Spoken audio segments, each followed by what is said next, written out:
back in downtown St. Paul at the Xcel Energy Center on the banks of the Mississippi River.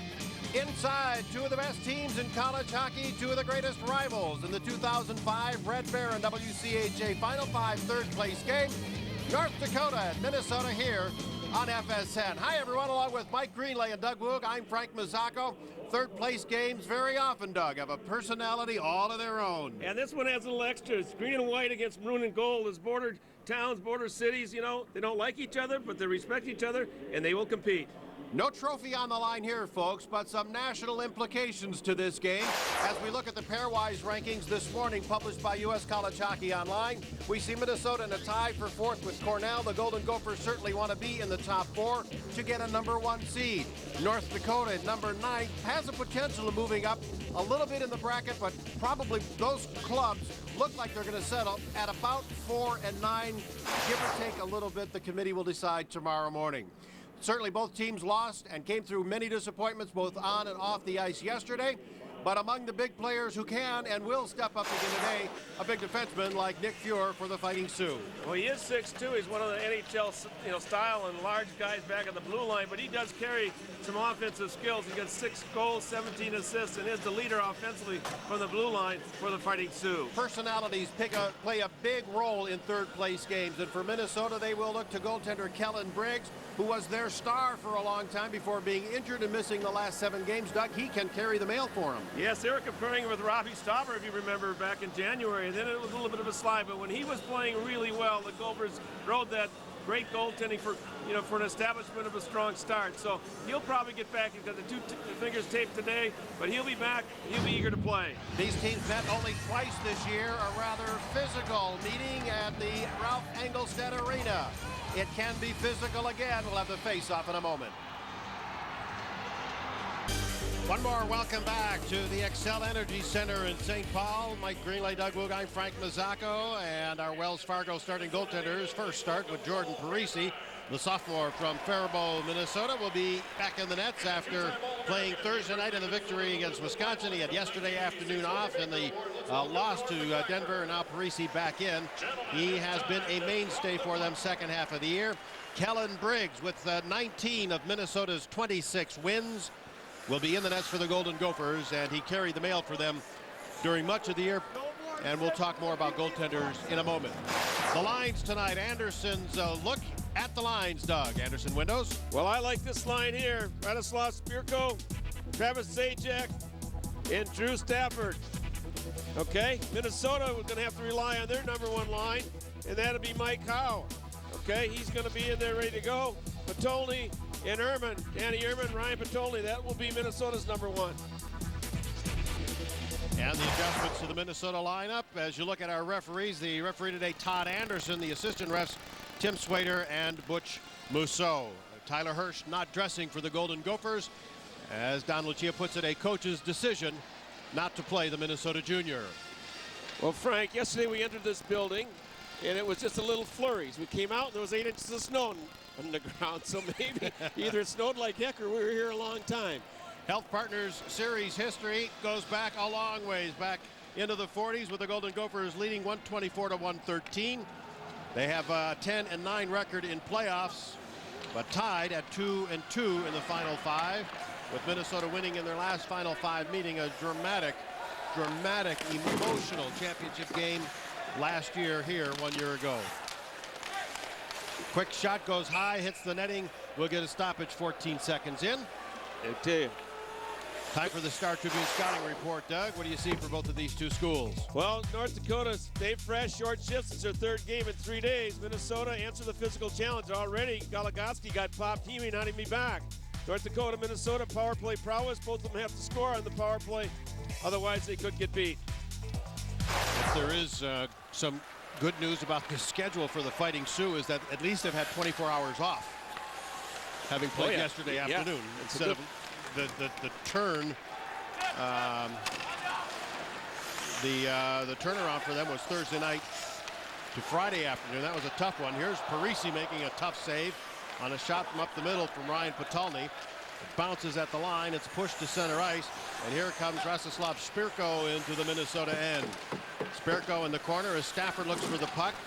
Finally picked up by Mike Howe, uses the glass wisely. Well, he used the glass anyway. He got it down the rink, but it'll be icing.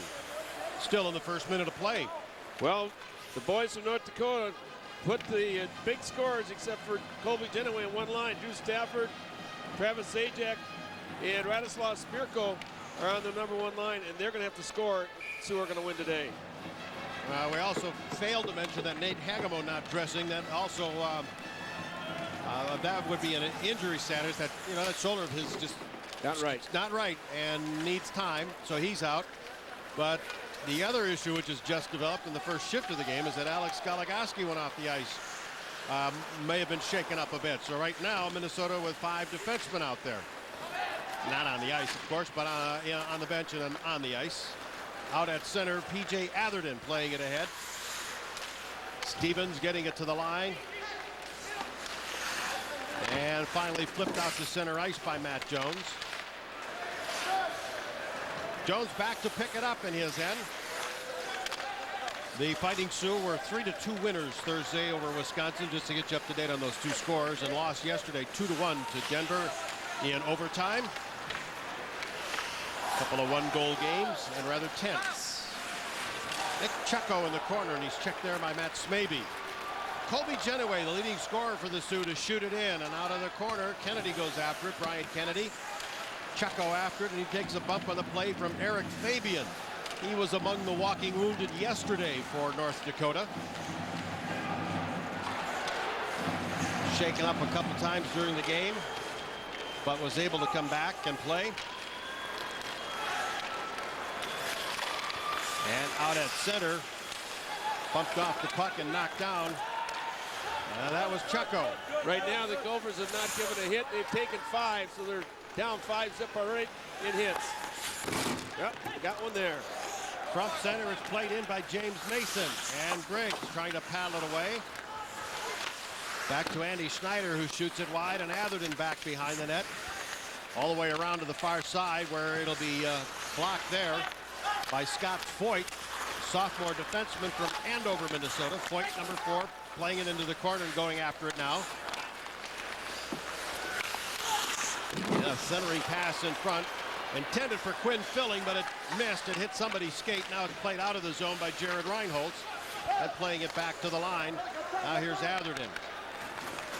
Doug, with Kellen Briggs in the game, we'll watch this rush here by Jared Reinholtz. With Briggs in the game and not having played in 7, well, delayed penalty coming up, so we'll put that thought on hold and put our attention on this first penalty of the game. Andy Schneider's going to go putting the wraps on Jake Fleming. He doesn't want to go, but he's going to get there.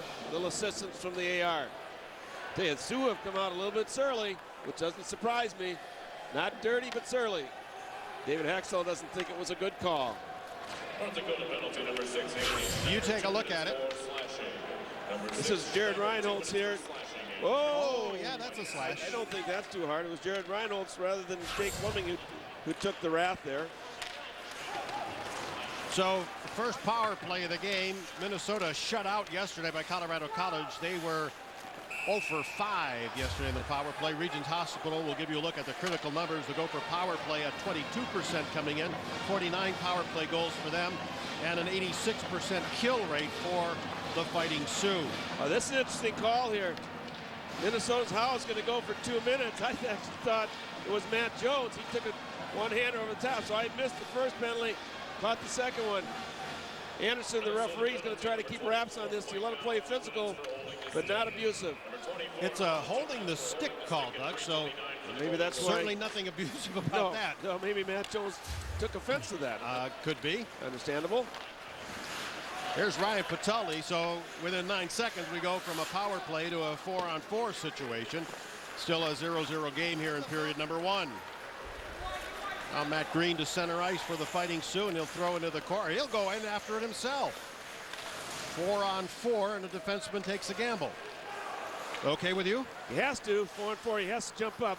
Otherwise, you can't get an outman rush. Now here's picked up by Drew Stafford, and he'll have to come back to center ice. Oh, Stafford, they leave him alone. Walks right in. Can't get the shot off. Nice coverage by Derek Peltier. Little hook in there too, Frank. Got away with it. Craftsman-like. Geyer to Peltier, putting it all the way across the goal mouth. There's your defense jumping up in the play to give you a chance to have an outman rush. Not completed pass, but the concept was there. Travis Zajac from center ice to lob it into the Minnesota end, and Judd Stevens will go after it. And he has watched on the play by Colby Genoway. It gets away from P.J. Atherton. And from center ice, Talixon runs into a check. Perry had a nice game yesterday. He was one of the noticeable Gophers last night against the CC Tigers in defeat, but he had some rushes. Now back to center they come. And Genoway. Stevens whacking at it. Talixon tried to get it out of there and hit the glass, and it leaves the rink. Well, Stafford had a great rush as the Red Sea parted. We still have a 0-0 game. Welcome back to the XL Energy Center. You know, Frank and Doug both talked about implications. Well, when I asked both coaches, they say there really aren't any, as far as getting some good confidence building games from guys like Kellen Briggs, and of course for North Dakota, he talked about pride and momentum. So in their minds, not really a lot going on, but except for momentum and confidence, guys. Back up to you. Thanks, Mike. And again, kind of picking up on that theme where so much of this third place games are mental, personality factors. The skills certainly come into play, but you're watching almost as much to see how they're making adjustments mentally. Gophers full strength. Now here's Vanelli shooting. That one hits the glass. It took off on him. So with both teams at full strength, the penalties are over, and a centering pass by Fleming hits the skates of Reinholtz. Like Vanelli shooting. Now, oh, that just missed the net. And Parisi just missed the puck. They get it out to center ice, and a nice race here. Eric Fabian after it, but beaten to the play quickly by Chris Harrington. Then from center, Reinholtz will be there to shoot it in. Good shift by the Gophers. Their best of the period so far is the fourth line. Coming after him pretty good. Jared Reinholtz, Jake Fleming, and Garrett Smagard. Here's Vanelli playing it ahead. And it's wrapped back to center. To the Minnesota line, and here's Sertich. I tell you, you better have a little courage today if you're going to play for the Maroon Gold, because they're coming after you with the green and white. Right in and coming pretty hard to the net. Now Quinn filling. And Judd Stevens behind the net. Looking for Sertich. Block at the line. Green shot goes high. They jump on it in a hurry. Lee Marvin is over there. Now they are coming quick, Doug. Oh, that's a fourth line. Marvin played a little yesterday. Scott Foyt did not play at all. Quinn Philly, kind of the utility guy's been on every line in the world since he's been in North Dakota. He can skate, a little better defensive player than he is an offensive player. An interception at the Fighting Sioux line by Spirko, and he'll dart over to the near side to get control, and then he's hit by Sertich, and the whistle goes. 3 Fighting Sioux players out of the lineup for injury reasons, and the most notable, of course, is Robbie Bina, who suffered a neck injury yesterday when he was checked from behind by Jeff Pokovich of the Denver Pioneers. He's at Regents Hospital and will be further evaluated by neurosurgeons today, according to a statement by his mother, Rose Bina, from Grand Forks. That statement issued by the University of North Dakota, and our best wishes and hopes for a full recovery for Robbie Bina. Right. His injury yesterday was described to us as serious, and we understand that's still accurate, but we're sure he's going to get great care there. Yes, he is, and talked to some of the North Dakota guys, and they went over to see him this morning. He was in, Robbie Bina was in good spirits, and like everything else you said, Frank, was right on the target. So we all wish him well. It's a great game, and we're all part of the cult together. At times we compete, but we want the best for everybody. The 2 other injured Sioux players, and they almost have a mash unit over there. Brady Murray, Mike Perpick out of the lineup. A couple of others, we mentioned Fabian was hurt yesterday a little bit. A couple others are even playing a little dinged up, but I suppose at this time of the year you can say that about any school. This puck leaves the rink, and we'll have a face-off coming up. Well, you're playing down the stretch your hardest hockey, so it's a little more violent. Guys are moving at a bigger pace and more at stake. So you kind of come to an apex where, right now, we're right there, right connected with the most important time where they're playing the quickest and most physical. Well, Don Lucia and Dave Haxtell were talking before the game, Doug, and Donnie, the conversation came around to something that we've heard Lucia say quite often. This time of the year, you got to have a combination of three things. You got to be healthy. You got to be lucky for one, and then you got to have your players also playing at their best at this particular time. And the guy between the pipes, this is the most important. I'm going to finish it off for you, Frank. A lot of guys playing well, but number one, the goaltender. Here's Peltier playing it ahead, and then shot to the Minnesota line by Nick Fuhr. A pass intended for the crease hit Colby Genoway or Derek Peltier. Barry Talixon takes a bump on the far side from Chris Porter. Another of the very serviceable Fighting Sioux players. Will take a break in a scoreless first period.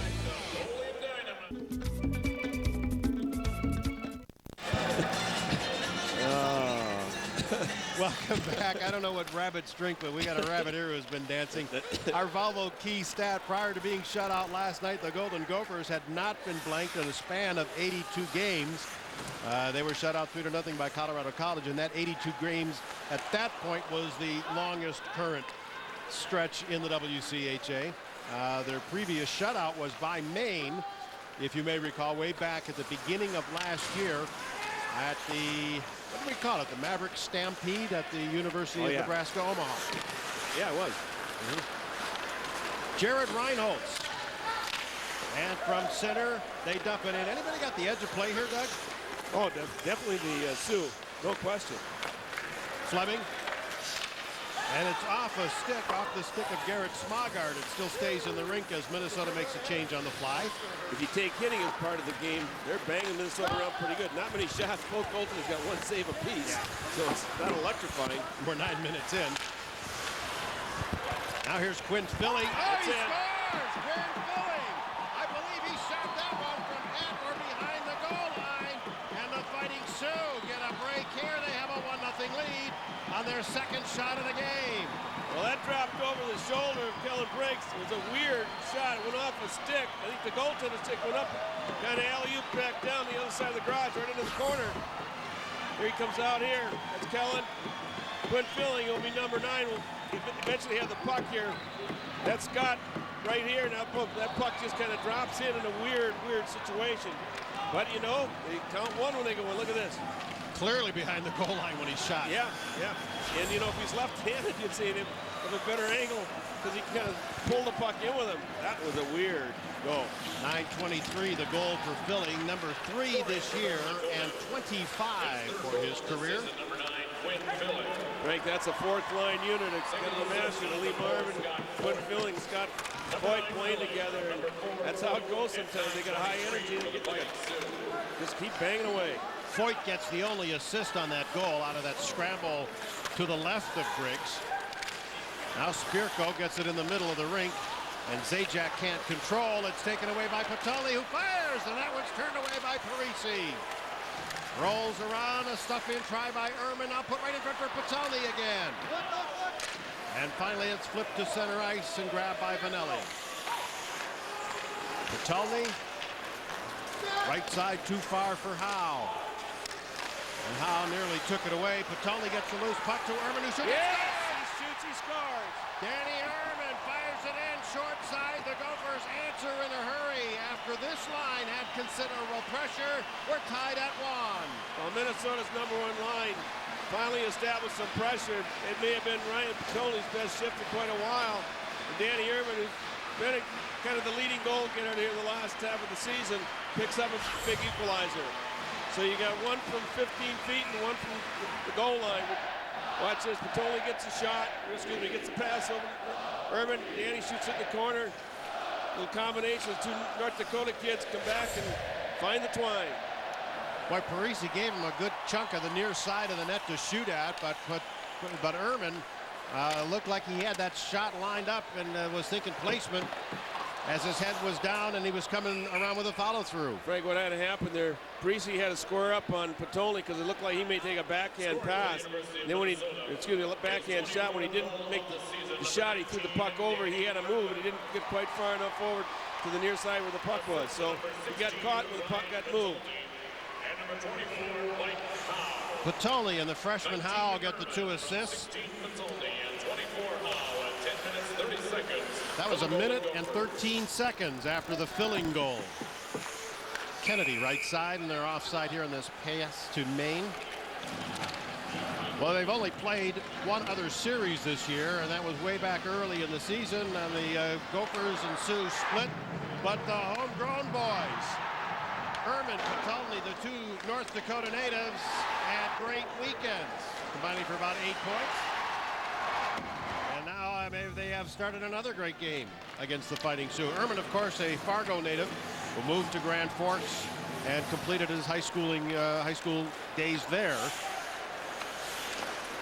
It's in the air and then comes rolling towards Briggs. Off the glass, Reinholtz will go after it. He'll need help, doesn't get enough. Off Mason's stick. Here comes Smargard, and Reinholtz to the line, joined by Peltier. Smargard battling with Green. Nice job by Green. Great job by Green. Just destroyed Smargard, who was trying to put the wheels on him. Still only 6 shots in this period, but 4 by Minnesota. Not an offensive barrage, but it's been a good skating period and a good hitting period. Long right side pass intended for Reinholtz, but way too long, and Green was able to intercept. Fleming will try this time. He gets held up from behind. Pretty good there by Lee Marvin. Good job to do it without drawing the penalty, and now Harrington. This is their 5th shift, 4th line. North Dakota, their 5th shift, so Coach Hackstall is going to use his whole bench. Nice grab by Reinholtz by Fleming to bring it in. He was held up a bit. And Foyt gets it down the rink, pretty far down the rink, far enough for icing. Minnesota won, North Dakota won, and another protest towards the officials. A rodent mascot, Goldie, having some fun with the fans. Thank you for showing us your best side there, Goldie. In the slot for Mike Howe, it gets blocked out front. And now Matt Smaby looking for Stafford, and a high stick. Looks like James Smaby's going to go off. Smaby, 6'4", 220 pounds. I thought that was his middle name. 6'4". 6'4". Oh yeah. I was going to go a little further with that. He actually 6'5". Don't do that an inch. 225. I think he played like at Southwest or Washburn Hogan. I should get that straight. Then he moved to Shattuck, play with the team down there. 2 hockey letters, Doug, at Minneapolis Southwest High School. Okay. I know that. And 2 hockey letters at Shattuck St. Mary. You know, it was a big deal. He was really a talented big guy. He's been big for a long time. Power play number 2 for Minnesota. Mike Howe has it. He was kind of caught one of the dilemmas. The Southwest program wasn't as strong, but he was such a major part of the community. Didn't know if he was going to leave or not. Decided he would go down and take his chances with a more developed hockey program. We're talking about Smaby here. Matt Smaby. Ehrman gets spun a little bit there by Stafford, and Stafford gets the puck. Ehrman will go off on a change. Chris Harrington in the corner for Minnesota. Now to Sertich.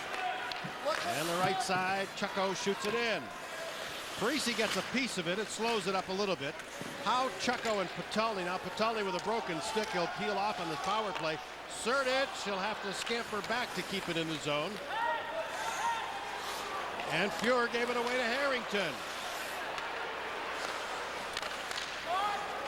Now back to Harrington, who fires. Geyer after it in the corner. Schneider tracks it down near side, off the glass, and again up and up. Boy, the boys love the high 8-foot glass here at the X.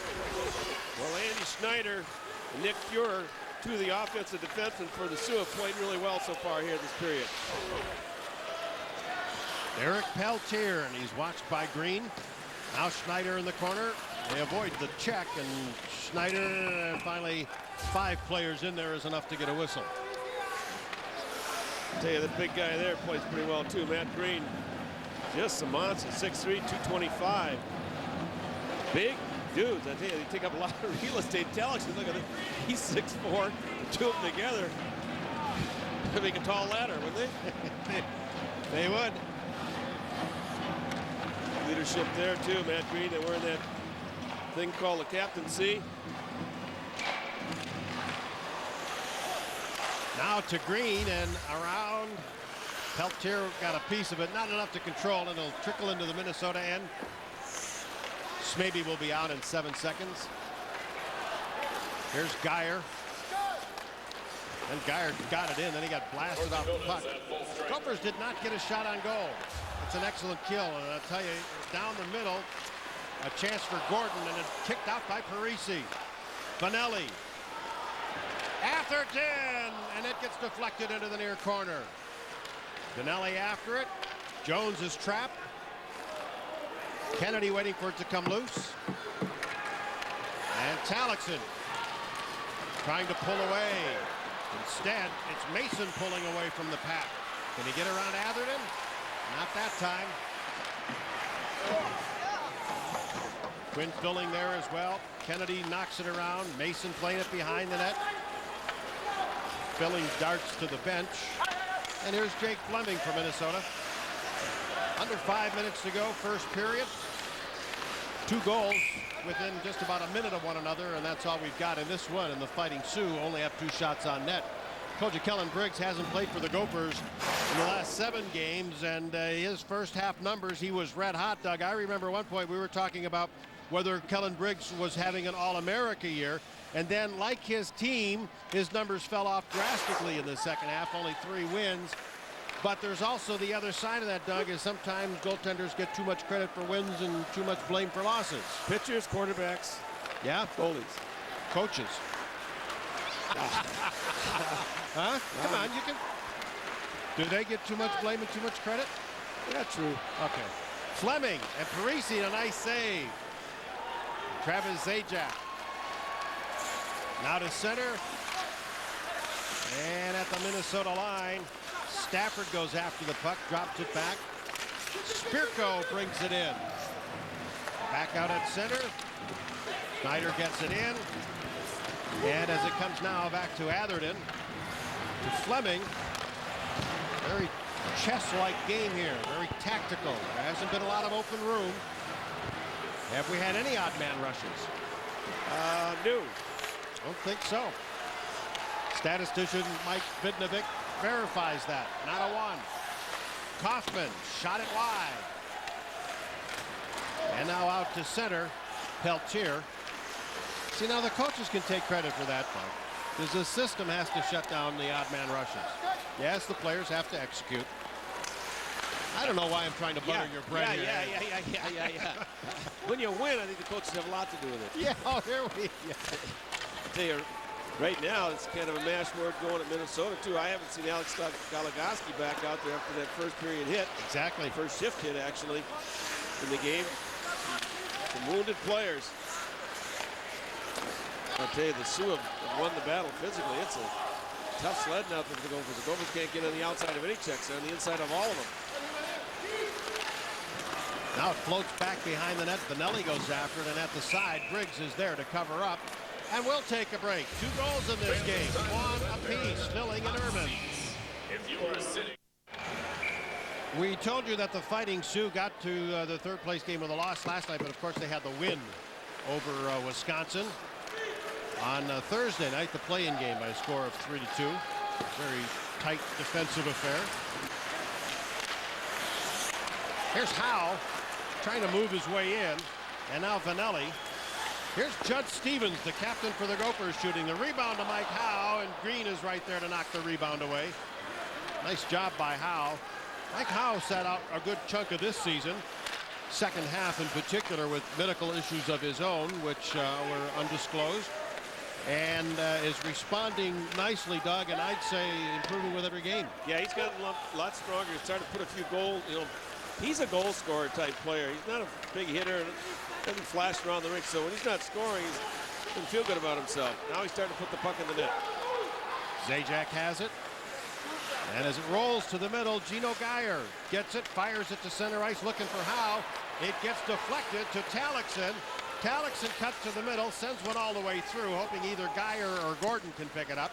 Here's Talixon reaching for the puck, but it was batted away by Andy Schneider. At center ice, Derek Peltier intercepts. Now Geyer, nice play to Peltier. Drop pass and a blast by Geyer goes wide. Spirko and Talixon go after it. One thing and that's a little bit of a mismatch over there in size. Greg, one thing that's happened, Minnesota started to carry some of the play, started to get the puck in the offensive zone. There's an example there as Talixon gets the shot on goal, and now Gordon roughing it up just a little bit in front with Smaby. We told you about that tight defensive game. Well, they really needed some great goaltending, and they got it from Jordan Parisi against the Badgers. And he is the type of goaltender that can win games for you. Yes, he is. He's cerebral, and he's got some pretty good legs, as you saw right there. And he's a competitor. Nobody works harder than this young kid does, from what I hear from their coaching staff. And as he settled down, so did this team settle down. Now the North Dakota player Porter was upended out at center ice. It's going to result in a Minnesota tripping penalty with just under a minute to go here in the period. B.J. Atherton will get a tripping call probably. Doesn't make any difference what they assign it, but he tries to move sideways laterally. Can't quite get there with Porter. I'd have to call that a penalty. Took Porter off the puck, took him off his skates, put him down where you can't play. I tell you, not much going on. The Sioux generated, I think, 2 shots on net that have been saved by Briggs, so get a chance here. They got their best weapons out there. As it's set all the way down the rink, Parisi will look. And the Sioux penalty killers include Genoway and Fuhr, Spirko and Zajac, who has the puck, and Stafford joins them as they bring it in. A bump by Harrington slows things down just a bit, not much. Fuhr down low. Here's Stafford winding and shooting, and Briggs makes the block. Another shot. They tried to bank that in off the back of Briggs, who has lost his stick, which is, as you can see, to the right of the goal. Here's a shot, a pass intended for Zajac, trying to take advantage of that weak right side of Briggs, which is his stick side. Now here is Genoway to Fuhr, looking for Spirko. And he is watched by Harrington. A blast by Genoway goes wide. Somebody moved that goal stick behind the net, and the whistle goes. I'll guarantee it wasn't the guy dressed in white. Yeah, I don't think so. And it doesn't have a motor on it. All right, well, the period ends with 1 minute 4 seconds remaining on the Atherton penalty in a 1-1 game thus far, Doug. All physical play by the Sioux. They banged the Gofers around the first 8 minutes. The Gofers finally got some pucks out of their zone. They really had the best of the opportunities. Kind of a funny goal by Quinn Filling. Kind of a nice goal by Danny Urban. Those are the 2 goal scorers. Minute and 13 seconds apart in the middle of the period. Minnesota 1, North Dakota 1, Mike Greenlay, and our first intermission in a moment. And welcome back to the XL Energy Center. 1-1 score here, North Dakota, Minnesota. And I have one of the North Dakota players down here, Matt Green. And Matt's a pretty big boy. He's obviously expended a lot of energy in the last couple of days. 3 in 3 days. That's quite a bit for college players who aren't typically used to that kind of schedule. Yeah, it's a lot more normal. You know, we just got to make sure our minds are in it, our legs are in it, and you know, that's about it. Yeah, you never want these 3 games in 3 nights, but that's the schedule, so we got to do it. You know, I guess there might be a little more adrenaline though for you, because obviously you're playing a team that typically gives you a pretty physical matchup.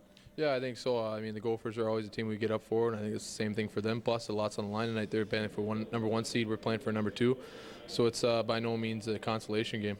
So in your mind, does it have a lot of implications for you for maybe next weekend? I think so. I mean, you always want to have wins at this time of the year, so whether it moves us up a spot or not, I mean, you know, if you got that win under your belt, it's always a good thing. All right, Mac, well, best of luck the rest of the game, and thanks for joining us. Thank you. All right, that's Matt Green, North Dakota's big strapping player, and we'll be back with this rest of the intermission right after this. Watching FSN North. First intermission continues from downtown St. Paul. 1-1 our score after 20 minutes of play. Offensively, no one stands out in this game. How about defensively? Well, it's a big physical team, North Dakota. It's hard to get to the net. Minnesota's kind of relying on their speed, but so far not much penetration. It's been kind of a ugh first period. And as far as goaltending goes, neither goaltender great here. Great clips of the period.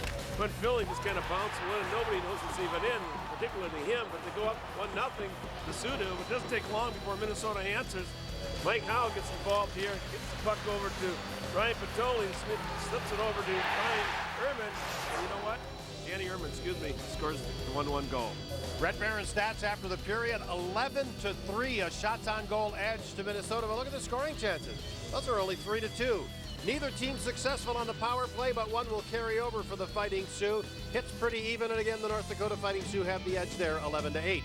Back with our second period face-off here on FSN from St. Paul after this.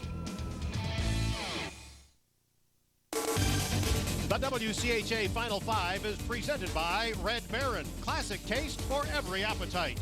By Regents Hospital. We treat everything as critical. By the Star Tribune. Get your own paper. Subscribe today. And by Great Clips. Great haircuts every time, everywhere.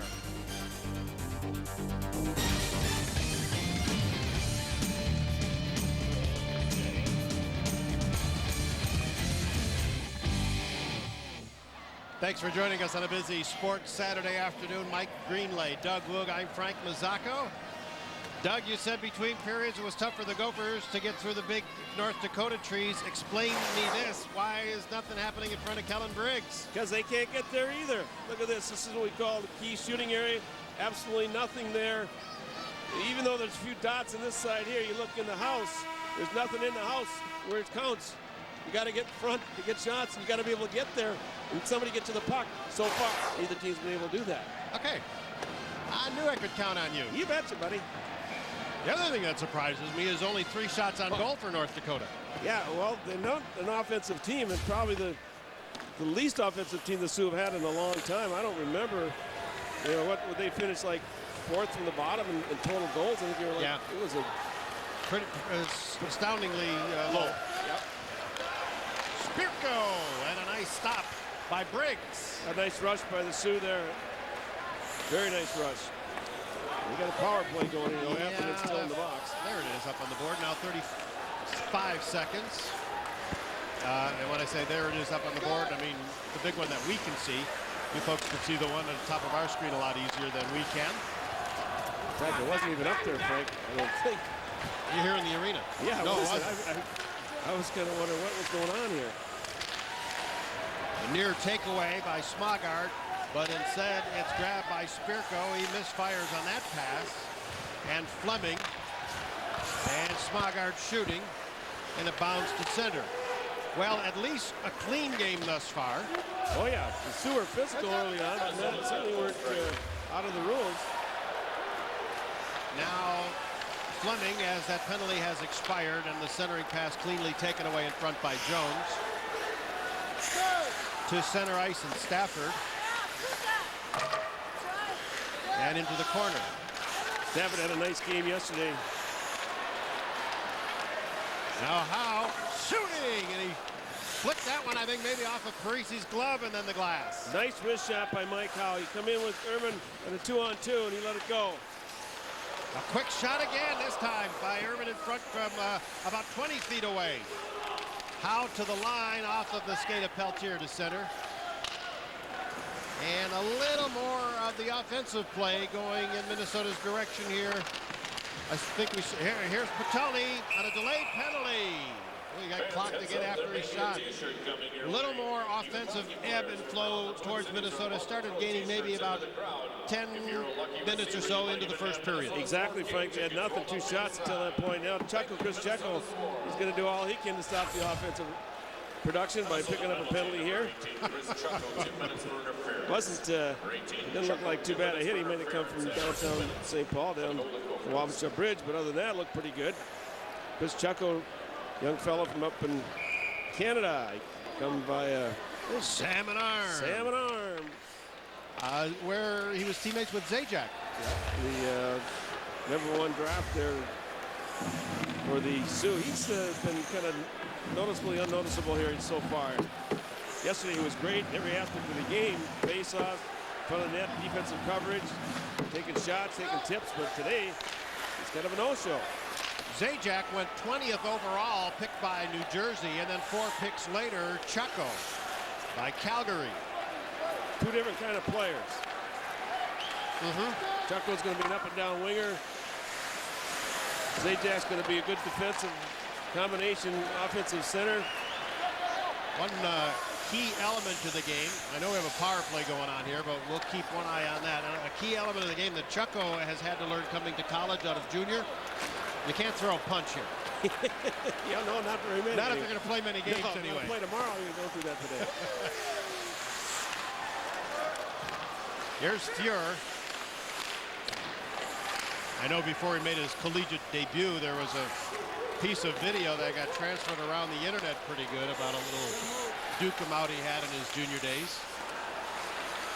See, one thing about the Sioux, their defense are so big. Now, Geyer came in, tried to tic-tac the puck around a little bit with his hands, and he fired it. He ended up firing it right at one of those big defensemen. It's not so easy to get through all these big Sequoias. Pass too far for Fuhr. Harrington misfires on a pass. Fuhr back to get it. Had to get rid of it in a hurry with Smogard right there.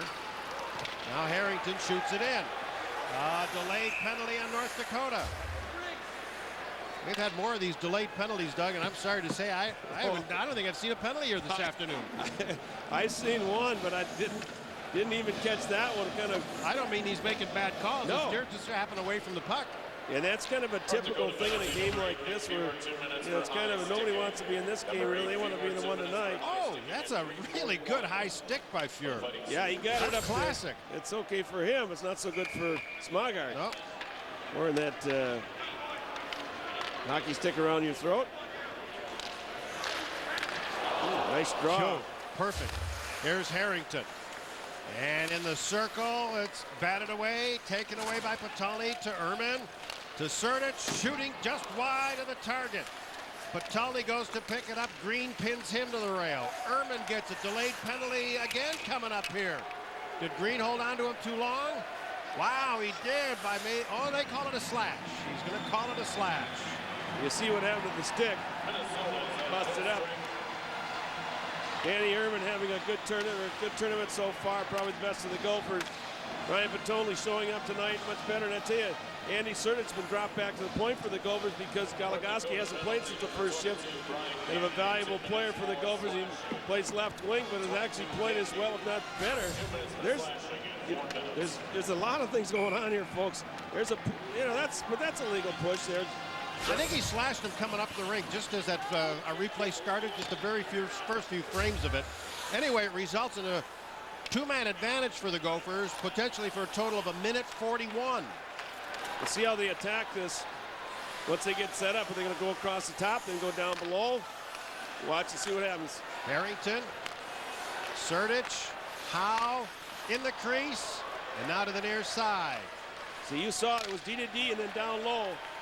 It all depends on how Dakota kills it. So they send one out to the top, they'll send it across the top. Then down below, as they rotate.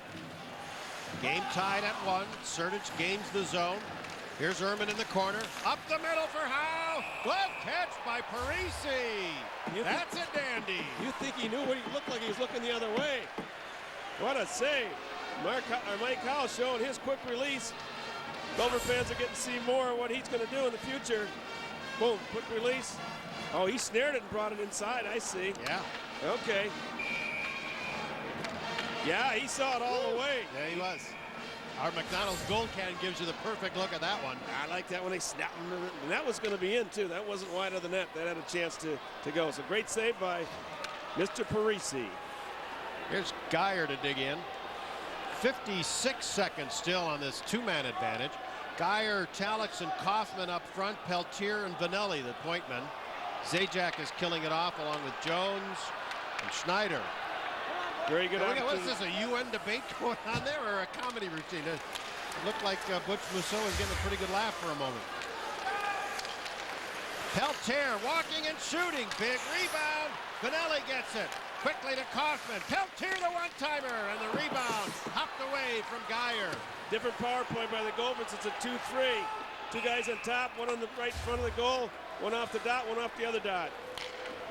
I tell you, you'll probably be able to see this because it's definitely different than the first unit's power play.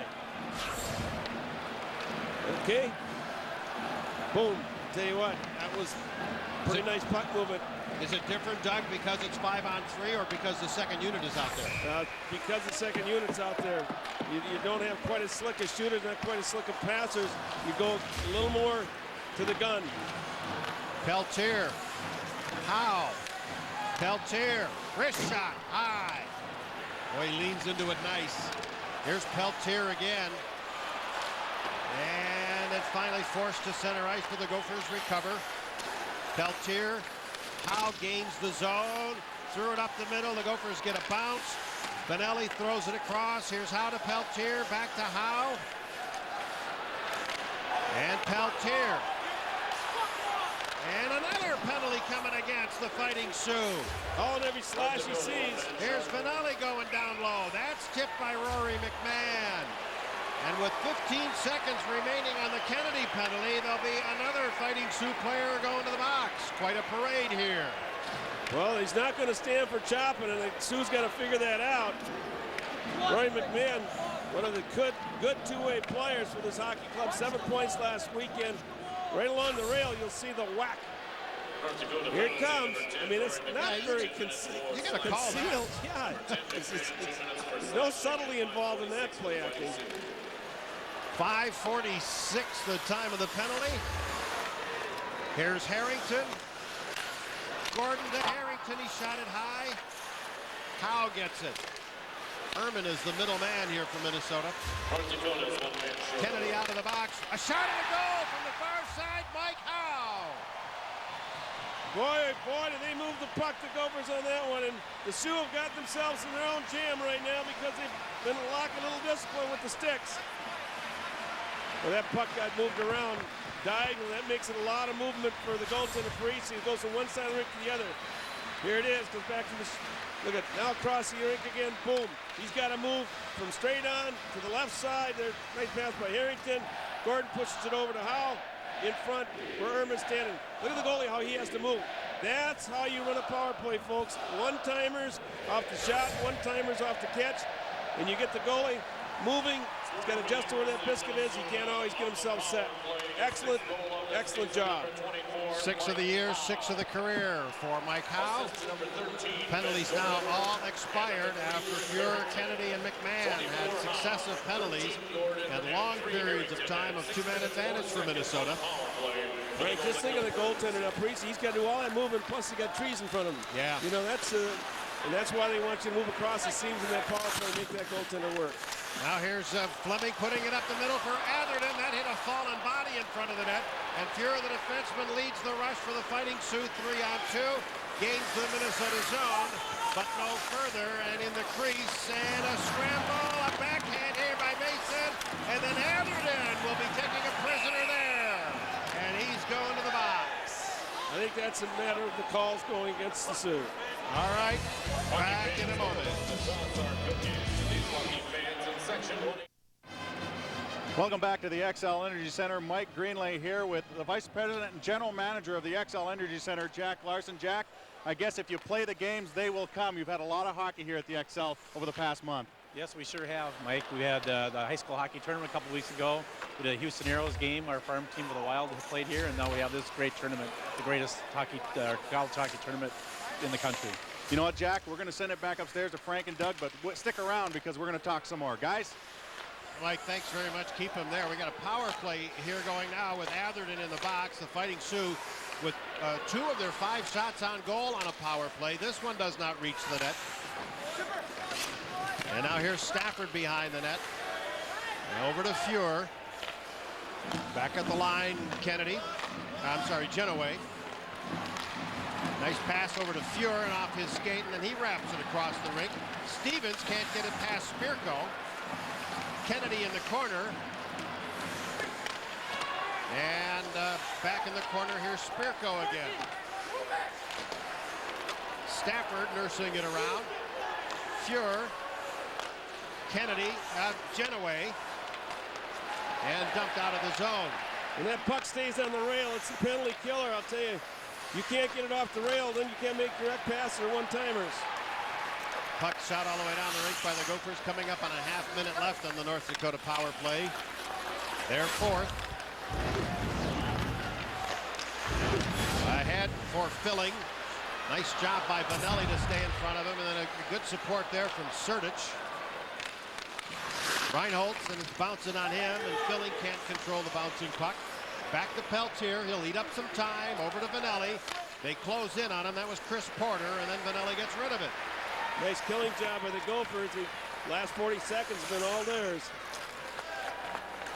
Mike Greenlight, when we do get it back to you, and I think you can hear us now, make sure you thank Jack for us, too, for these great facilities and the treatment that we get from his staff here. Penalty to Atherton is over. Fuhrer back at the line. Here's maybe shooting a crossbar. There's another pad save. And now McMahon throws it to the corner. Filling.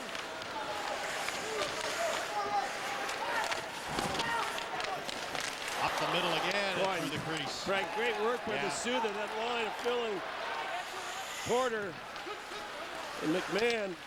Outstanding. Herman Howe and Patelny bring it in for the Gophers this time. Here's Patelny shooting just wide. Atherton after it. Here's Herman. In the middle for Patelny.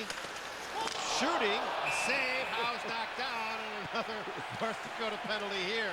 They're making Anderson's job pretty easy. All right, we'll take a break. The Gophers have the lead over the Fighting Sioux 2-1 here in the middle of the second period, third place game.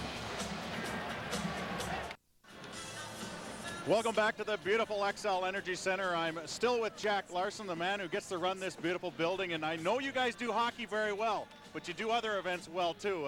What else is coming up here on the horizon? Well, Mike, just this next week we have 2 concerts. We have Duran Duran and Kenny Chesney along with the Minnesota Swarm lacrosse game. So we got that's the first of our last 3 Swarm games coming up. All right, well, since Duran Duran's coming, it doesn't mean I have to get my hair frosted, does it? We'd certainly like that. All right, well, I'll see what I can do. I'll see what Frank and Doug want to do. Guys, what do you think? No, Mike, we do not want you to get your hair frosted. That's way too scary. Oh, no. Sioux are picking up another penalty here. Wow, here's Vanelli. A loose puck. They got a quick whistle there. Anderson pointing in a couple directions, Doug, or not? I just saw one signal cross-check, but boy, I'll swear he's pointing at 2 people.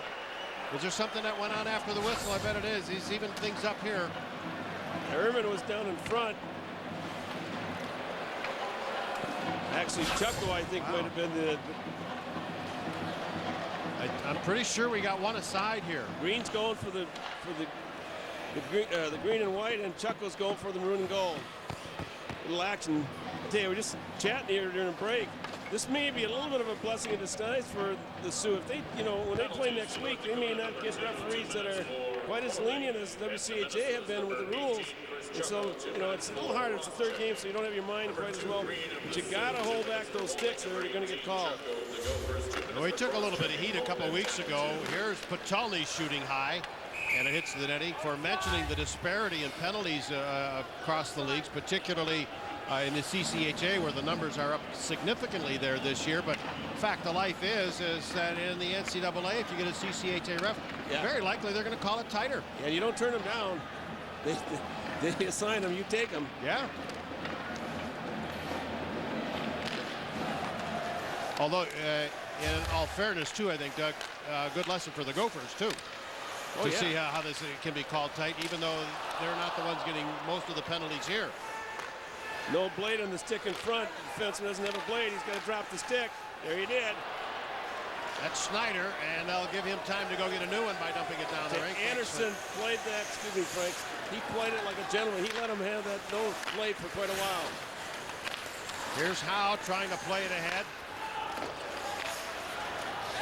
Well, he would have met the wrath of God, I think, if he'd got on another penalty. Here's Spirko, short-handed, a dancing move, and a goal! Spirko! Rastislav, Sparky, Rusty, whatever you want to call him, he's got nicknames. Shows his dance, his 16th goal. Once the Sioux got out of their own end, they showed some go.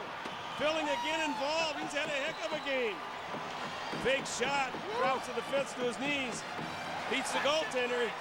Highlight stuff, fake shot, oh, awful nice move.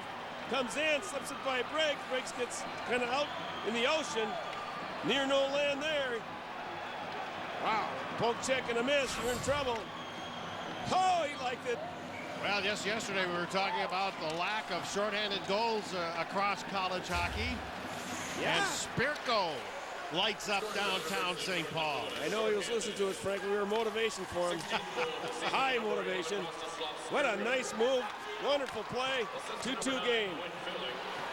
Here's Evan Kaufman shooting a well-placed shot, and then it's off the skate of Vanelli. That was an excellent shot by Evan Kaufman. Stretched out Parisi pretty nicely. Stafford's drop pass easily taken away by Barry Talixon, who has it again out at center. Gets it in past Jones, and the Fighting Sioux, shorthanded, trying to ice it or throw it down the rink, throw it out of the rink. Well, that's a great motivator for the Sioux. No question about it. You're kind of getting it handed to you by a lot of penalties in your own end. You have to kill penalties. Nothing's going on offensively. Only 3 shots, 4 shots in the first period. And now you know what? You're in a 2-2 game. 1 goal away from being in the lead. Absolutely. The offensive talent in general for the Sioux is in their young kids. We haven't seen a whole lot out of Travis Zajac today, but Rastislav Spirko showed you some stuff right there. We've got an unofficial 7 shots on goal for the Fighting Sioux. That's 2 periods. Yeah. And 2 goals. Minnesota with 19, icing here against the University of North Dakota. The Sioux played pretty well yesterday. They just didn't have enough finishers to get the job against DU, but actually I thought they outplayed DU. On Thursday, Wisconsin had more opportunities than than North Dakota did, but they capitalized. So it's kind of goes one day and goes the other day. Filling and Ratke got the 2 assists on the Spirko goal, his 16th. And Stevens couldn't control. Ratke played very little. In fact, that might be one of his first shifts, Frank. I don't remember seeing him play. Ratke? Yeah. I do once very early in the first period. Okay. As it rolls down, it'll cross the line. It'll be icing against the Golden Gophers, who at one point had the lead in this game, but right now it's tied at 2. Treasure Island Resort and Casino trivia question. Another toughie. Which Fighting Sioux coach has won the most WCHA regular season championships? Wow, you got some... those are the ones that you sort of remember for about a week because when the playoffs start. Boy, that's tough. Here comes Evan Kaufman. Jones is bad, and then Kaufman stumbles. Ouch. Back to the Minnesota zone, and Atherton with Filling applying some pressure. And now here's Kaufman again. Back to center, and Sturdich runs into a check. Jones gets a whack at it. And it's up inside of Foyt. Up inside his uniform, that is. And then Stevens drives it in. Jones to Foyt. Threw it away. Ehrman. This is a bad line to be turning the puck over against. Yeah, it's 4. Sioux 4 against Minnesota's number 1. Here's Ehrman up the middle, and a backhand chance for Peltier. Nice save by Parisi. The rebound hopped away from Howe, who gets clocked in the corner by Jones, and play goes on. Howe walks right out in front, and he's stopped by Parisi. And now an AR is calling a penalty. Now remember, the AR calls him when the referee can't see it. He won't call the play unless the referee's not looking in that direction. That's his job, to pick up the stuff the referee can't be seeing behind his back, or he's not looking. In the corner, there it comes right here. Whoops, you got to push. I tell you what happened. Referee got caught on this side end, right behind Parisi, so he could not see the play. His angle was diagonal. I was watching to begin with. He never had a chance to see around Parisi to see that hit. That's why the AR is involved. That's a good combination of refereeing there. Don't step in where the referee can see, but if he can't see, it is your job. A boarding call, and on this weekend, a sensitive issue. What with the injury to Robbie Bina, and we can see why the AR would step up and be extra sure to make a call like that. Yeah, that was kind of textbook when they assigned the referees. Don't take away what the referee can see, but if you can't see, then you've got the eyes that'll help him. Here's Patulli on the 7th power play of the game for Minnesota. Firing away Patulli, and it goes high. Howe down low, gets it back. Off Ehrman's skates. Threads it over to Harrington, back to Ehrman. Nice job by Smaby, and they work it ahead again, shorthanded. This time it's Chris Porter. Scored a shorthanded goal the last time they were short. And now into the corner. And there's some hooting and hollering going on from the North Dakota bench. Harrington finds Gordon. With about a minute to go in the power play. Nice job at center ice. There's Stafford bringing it in. He's trapped there by Gordon. Now Gordon out to Kaufman. Brings it in, looking for Geyer. Up the middle for Talixon. Gordon flails away. Backhand shot. Nice shot by Geyer. And Parisi makes the save. Parisi answers what could have been the lead goal for the Gophers. Spirko with a hit on Harrington, who now has the puck. Half minute on the power play. Right side pass to Evan Kaufman. It was a little bit behind him. Schneider behind the net. Talixon got a piece of it. And Smaby smacked the stick right out of the hands of Geyer. Frank, there's 2 sticks lying in the far corner from Wax that broke him in the last minute. Harrington across to Peltier. Harrington again. Firing. Kaufman the tip in try. Great coverage by Schneider. Smaby to the loose puck. Takes a look, throws it down. That'll do it. Kills it out of the box. Look at all the dead wood down in this corner. It's 1, there's actually 2. You gotta sweep away. Playing brute. Heads up, Gino. Smockard gets a piece of it, but they couldn't. And then it's off the skate of Reinhardt. And then it's finally shot back in. Griggs behind the net. Smockard. Nice job by Kennedy to knock it down out of the air at center ice and throws it back into the junkyard. Mason from behind. They can't walk in front. That's Fabian. Mason again. That's why you do those. It's like hockey school down there. Pylon drills. Kennedy got it behind the net. Mason wraparound try. A blast by Jones. Nothing but glass. And now it hops away from Mason off a skate. Finally grabbed by Geyer off the glass out of the zone. Icing. We're going to bring in a forklift. Okay. Sweeping through. The ground sweepers will be in a moment at the X. A tie game at 2 on our Cass Clay game reset. Shows you that Quinn Filling has a goal and an assist for UMD. Same for Minnesota's Mike Howe. And Rastislav Spirko, a glorious goal. It was. What are you laughing about? I'm laughing about because that little summary there is not supposed to editorialize. Oh, okay. And somebody stole my word. That's the other thing I'm laughing about. I've got a patent on it, you know. Okay. Thank you. Would have been Larry Robertson who would have been up to that, I don't think. Larry's capable. He's capable. Heads up. He's awake. Dumped down the rink. Briggs watches it. Somebody said, you know, when we hear voices, we can't quite tell where they're coming from. That obviously came from the North Dakota bench, the no ice, not from the officials.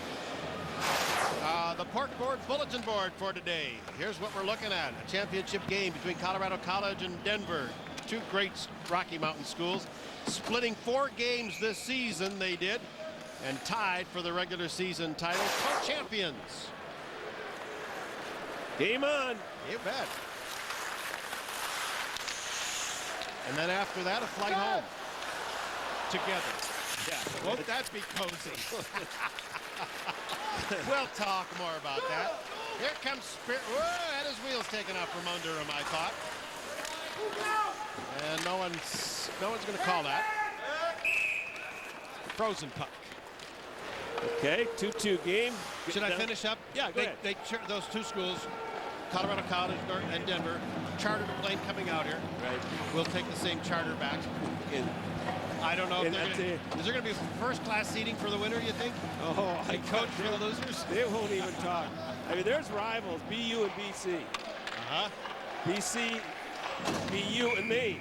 Minnesota, Wisconsin, Minnesota, North Dakota. Michigan, Michigan State. Michigan State. And there's Colorado College in Denver in ice hockey.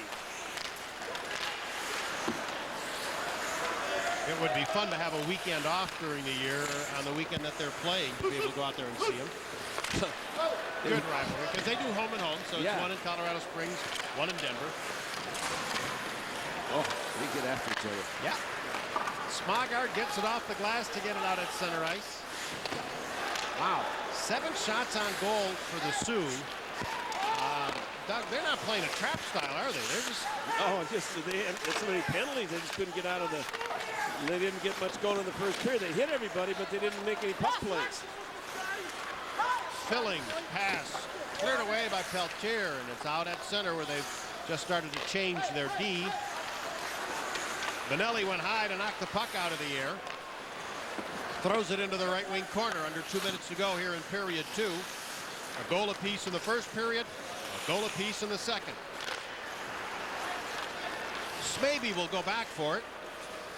And Geyer after him. Nice relay. Couple of quick passes. They're out of the zone. Mason right side. Fires one across. Tried to get that one to Fabian, but he had Harrington right in front of him and then pushed Harrington into Briggs. Gets swatted loose. Gordon. A blast here blocked by Harrington. That was James Mason shooting. And now Fabian and Mason. Trying to stuff it in. Woo, Briggs had tough going there. Under a minute to go. Geyer fires a right side pass way too far for Talixon. But here late in that period, the puck is not going to go that far. What with the ice being as roughed up as it is. And Porter throws it into the Minnesota and McMahon flying in after it with Atherton. Atherton takes the puck. Mike Howe to center, knocked out of the air by Porter. It bounces over to Genoway. And Genoway's centering pass off a couple of skates. Now to Mike Howe. With Patolny to center, and his pocket was picked by Porter. Ehrman got it in, Schneider behind the net. And does a good job. He nearly turned it over. Stevens for the redirection in front by Patolny. Come on, 10 seconds, get her out. And they do get it out with 10 left. 3 on 2. Pure! And a stop made by Briggs. And as it goes in the air, the horn sounds on North Dakota's 10th shot on goal of the game through 40 minutes of play. But it's a 2-2 score. A lot of penalties for the Sioux, a lot of broken sticks, too much chopping. In the course of the last 3 minutes, they broke the puck all the way up the rink, made a nice link-long rush, got a couple good chances. Coming on here, a little bit nice couple plays here the last 2 or 3 minutes.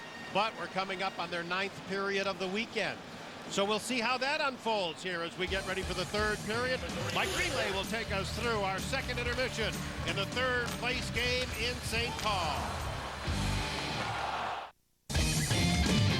Welcome back to the XL Energy Center. I'm with forward Mike Howe from the Minnesota Golden Gophers. Mike, did you feel that before this game the power play would play a big role given the history between these two teams? Yeah, obviously when you have 3 games in 3 days like they've had, and we've had 2 games in 2 days, special teams is a big deal, and we just got to concentrate on it. And so far we've been doing all right, but we need to use a little work and here in the 3rd period. All right, well, let's take a look at your goal. It was a very pretty one. It was on the power play, and you guys looked like you might have been using a little different formation there.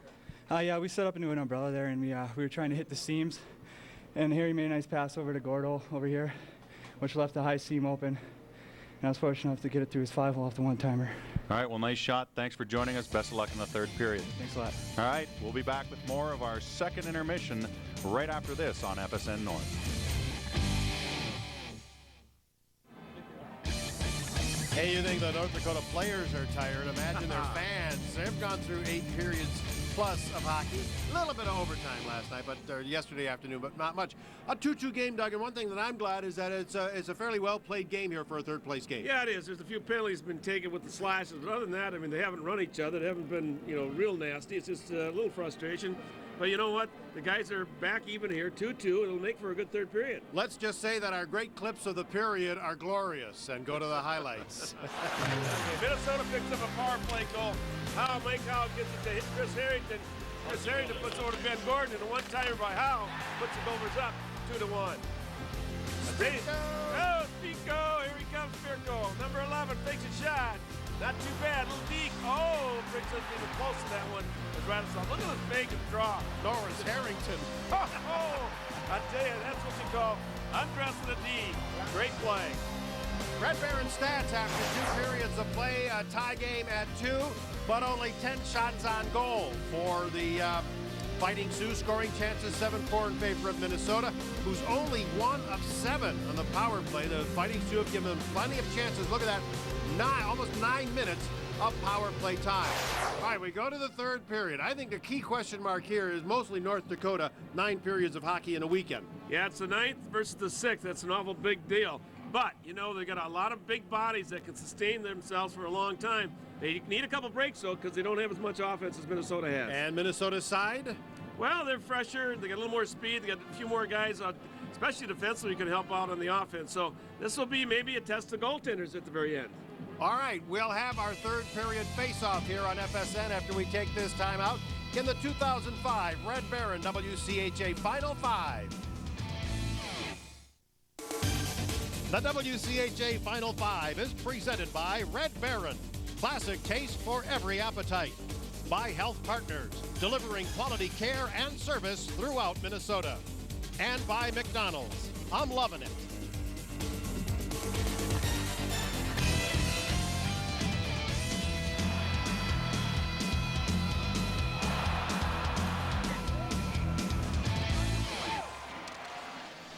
Thanks for joining us again at the Xcel Energy Center in St. Paul for the WCHA Final 5 weekend. A great festival of college hockey. All 5 teams who made it here at the time of their arrival were in tournament contention. Wisconsin, with a loss on Thursday night, has become a bubble team, but actually, Doug, yesterday when I said not many teams move up when they don't play, they moved up. Oh, really? By not playing in the pairwise rankings, yeah. Okay. So all 5 still in contention of a tournament berth. The regions will be next week across the country. In the West, that would involve Grand Rapids, Michigan, and Minneapolis, actually the campus of the University of Minnesota. And Schneider hauled down a man. There'll be another Fighting Sioux penalty. No news flash here. Well, you're right. It's 6 penalties. It's the 8th. I'm not being judgmental. It's obstruction holding. The answer to our Treasure Island Resort and Casino trivia question, which Fighting Sioux coach has won the most WCHA regular season championships? For all the power Blaine has, whoa, Dean Blaze, they gave us the answer that quick. Yeah, I was putting up all the qualifiers. I think that's a great list. Gasparini, Gino, Dr. May, and Bob Peters. Billy Selma didn't last there long enough to do that, but some great coaches. Where I was going with my Blaze thought, I thought most of his titles were postseason. You know, either playoff titles or NCAA titles. Well, he got it going there pretty well, right? Yeah, they did. He had a 10-year deal, so he did it every other year he was winning one. Here's a deflection by Chucko that I think went over top of the net. Talixon. Vanelli to Geyer in the corner. And back at the line, here is Peltier. Ooh, elbow missed. Talixon, nice save by Parisi. That was a tough one. And then Geyer got popped after the whistle by Mr. Green. Referee Anderson's getting his sore right arm. He's throwing it up there. He's trying to give him every chance he can. That could have been another one. And you made fun of my comment. Huh? I mean, he's trying to be discreet. You can see, I mean, if there wouldn't have been 7 penalties in a row, basically, he'd have called, it wasn't that flagrant, but you can't hit a guy behind, So 6-3 were the penalties in the second period. 6 against the Sioux, 3 against the Gophers. Here's Howe. And Harrington. Spirko takes it away. Spirko and Harrington. Harrington's going to see Spirko tonight in his dreams or nightmares. Gordon. And to the near side. At the point, it's kept in by Howe. Urban to the line. And Harrington. A little less than 40 on the power play. Harrington couldn't blast it. Now Howe. It's just too hard to pass, Frank, from Gordon. It's too difficult time when they're coming 90 miles an hour. Here's Howe, or to Harrington again. Now too far for Howe. This power play looks like it's in its 9th period. Oh! Diving play by Harrington. Now here comes Patulny. Gordon up the middle for a shot, and it was deflected nicely by Jones. Ben Gordon's had a pretty good game for the Gophers. Been noticeable, nice assist on the Howe goal from International Falls. Dean Blaze country, in fact. That's where Dean grew up. Played his high school hockey there at the Falls. Probably went for Larry Ross, I would think. Most everybody did. Great names in hockey. You know, Gordon hasn't played in 5 games. No, he's a smart player. I think they're just worried about his size. But you know what? He can think and he can skate. Here's a shot. A nice save by Parisi. Dropping down and holding on. You betcha. Big save there. Kept good position. Nice mass they were. Look at Garrett Smogard from Eden Prairie High School in Minnesota. The Sioux are playing 6 guys from Minnesota, 4 from Grand Forks. Minnesota, of course, predominantly from the state of Minnesota. Played by Atherton to Stevens. And he's got some fan club down there. Let's go to Mike Greenlay for an update on the Gophers. Well, guys, no official word on Alex Goligoski, but word down here, or the scuttlebutt, if you want to call it that, is a broken wrist, so I don't know if he'll be stick handling anytime soon. Back up to you guys. Mike, thanks very much. He went out first shift, Doug. I saw the first hit there. I said it'd be a physical game if it continues like this, and he went right, kind of crooked his arm up, and like a chicken that got shot and come off to the bench. To the corner, and Zajac. Atherton ran into him nicely. Green. It's up in the air and in the corner to Stafford. Green again. Goal!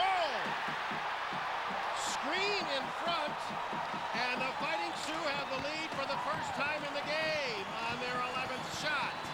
Well, the Sioux finally got the puck out of their own end, didn't have a penalty to contend with, got it down inside, and that shot from about 75 feet beat Briggs on the low side. And another forward from the Sioux was in front of the net, but I don't think he had much to do with it. Atherton is standing there, little nice pass out of the corner. Actually, wrist shot. Couldn't tell if it deflected. This went right square into the net. McDonald's goal cam, right up over that left shoulder.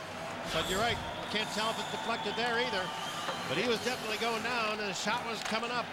Matt Green's 2nd goal of the year. Well, And he didn't have much of a celebration, and that's pretty typical of guys that don't score often. They just don't have that routine down. I think he's tired, folks. He was one of the young guys who went over to see Robbie Bina today. Spoke with his captain here before the game, and he's tired. So this is kind of a war. Got to do it. I tell you, it puts the Sioux in an enviable position, being outshot 26-11. They have a 3-2 lead. They can stay out of the box. Got a chance to win this.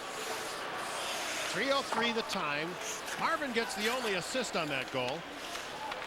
And at center ice, Chucko was involved in a collision. Fabian drops it back into his own end, and Fuhr has to recover. Right, got his 2nd goal. Whoop. Oh, a takeaway here by Kennedy. Walking right in, and Briggs a little proactive there to sweep it away.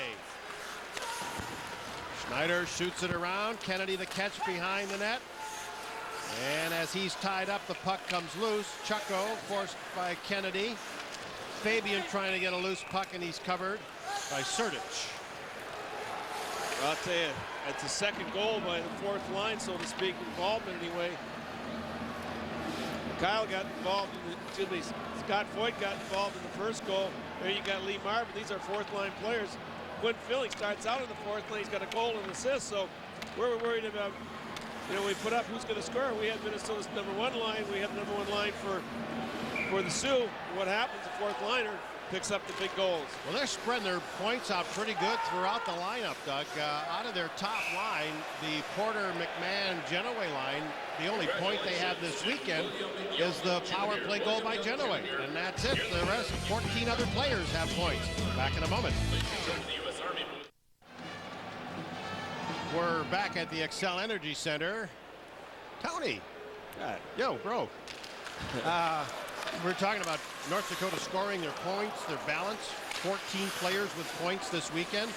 I think one of the interesting things out of that is that they only have 8 goals. Yeah. They haven't scored a lot of goals. That's 3 games, only 8 goals, but they've spread it around pretty good. A lot of shoveling. Not much happening. Tell you, the line coming in though, Frank. Let me just throw this one here. Rastislav Spirko and Travis Zajac and Drew Stafford playing together. They have 100 points exactly coming in this week for tonight's game, this afternoon's game. Pretty awesome. Yeah, loaded them up there. Gordon, and the drop pass at the line comes back out of the zone. Atherton will throw it in for a touch-up. Green ahead to Genoway. And out of the corner it comes. Stevens takes a whack at it. And a long shot. Oh, Briggs with a little juggle as that one first came into his breadbasket. Well, this is the kind of game the Sioux would like to get involved and get a lead. Gofers don't play so well from behind. And then you don't have to worry about scoring. You just play bodies, knock some pucks down, keep the thing in front of your net clear, chip it out of your own end, and make the game simple. When you're not loaded with offensive stars, get a lead, and you just play smart D. It's a good recipe for success.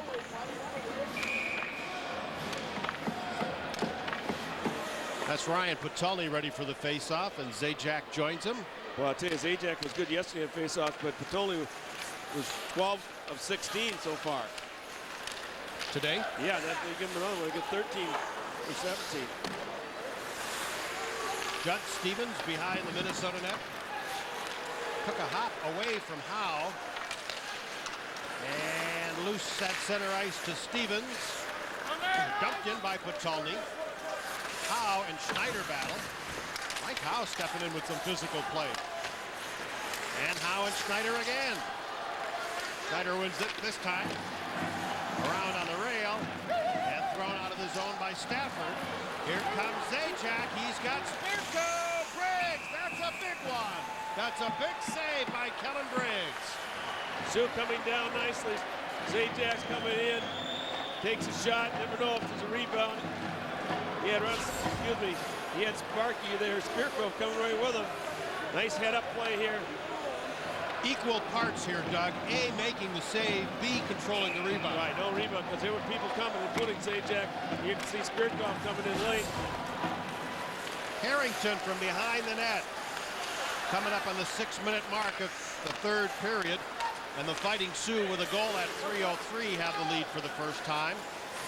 Harrington in the corner. Now some of the offensive flow has been towards the green and white. Good catch here by Reinholz. Puts it in the middle off a skate. And Fuhrer then recovered nicely and played it to the corner. Marvin drives it in. And North Dakota will change all 5 players. Minnesota losing Goligoski hurts them a lot with the offense. Hagemo's out. 2 of their guys that can get the puck out and get up and help score some goals.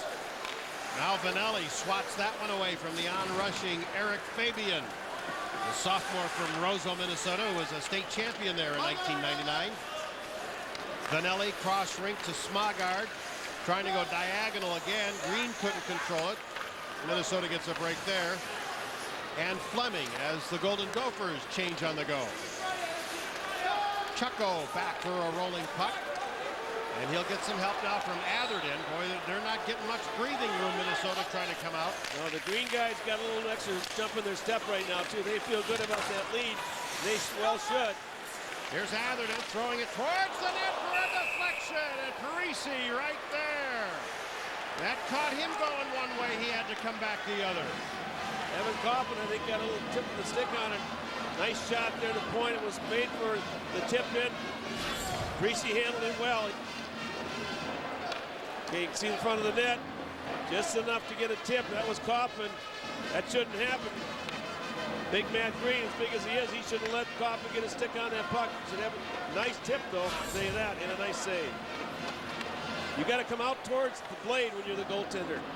Closer you get to that tip, the better chance you have to save it. So when he sees that blade going down, he wants to come out to that thing. It's almost like a big door being shoved in your face. The goaltender. Help me out there. Who needs to get close to the goalie stick? The defenseman or the guy out, the offensive man looking for the tip? No, the goaltender, when he sees that tip being set up, he wants to come out to the tipper. The closer you get the tipper, the more angle he takes away. Gotcha.